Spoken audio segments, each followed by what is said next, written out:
Okay, so I'm going to start with a little bit of shameless self-promotion. I don't know how many of you are aware of the Dayton Story Slam, but the last Story Slam of this season is the 20th of June. It is our grand slam. I will be doing a story. I have no idea yet what it is, but I will, because I won one of the Story Slams this season, so I get to be in the grand slam. So that's June 20th. The doors open at 6:30 at Wiley's, and the first person on stage is supposed to be up there 7-ish. Okay, and now poetry. I'll start with an old one that I'm rather fond of. Empty vessel. I am much more than an empty vessel. My purpose cannot, will not be determined by something put into me, something pulled out of me. My shape was not meant to store your riches, your seed, or your deprecated gospels. I am not an empty cave, waiting mute for your hot breath across my mouth to make me howl, to call forth the tone of my singing. You cannot make my choices for me, and I have much more substance within me than you will ever know, given that when you make your pronouncements about my life, my role, my future, you have yet to meet my eyes.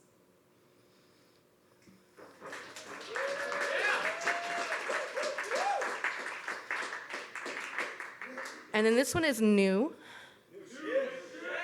and considerably longer than I'm used to.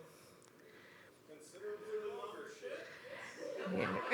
And you know, you may curse me for it. It's called Random Thoughts in June. I have been exploring the idea of replacing the phrase "you deserve love" with "you embody love."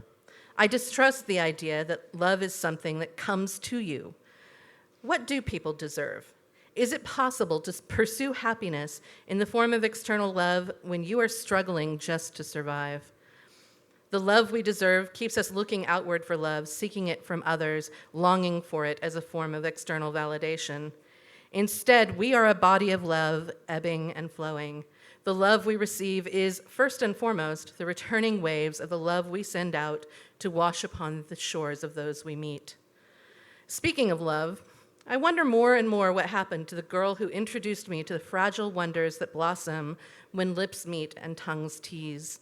The frantic beating of wings inside my ribs as her hands trace along the boundary of my favorite sleepover pajamas, and her nails draw an unknown alphabet on my skin.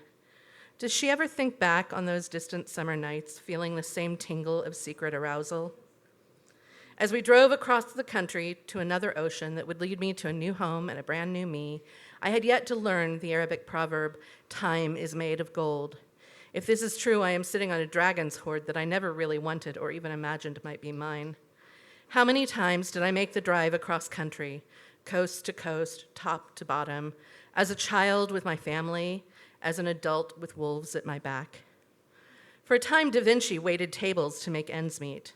I tell myself this to remind me that the random people I meet cannot possibly imagine the depths of my genius any more than the asshole at the next table could guess that he just demanded that a brilliant poet take his overdone steak back to the kitchen. It's hard to remember that we deserve the love we embody when surrounded by assholes who can't see past the shit we do to make it through another day.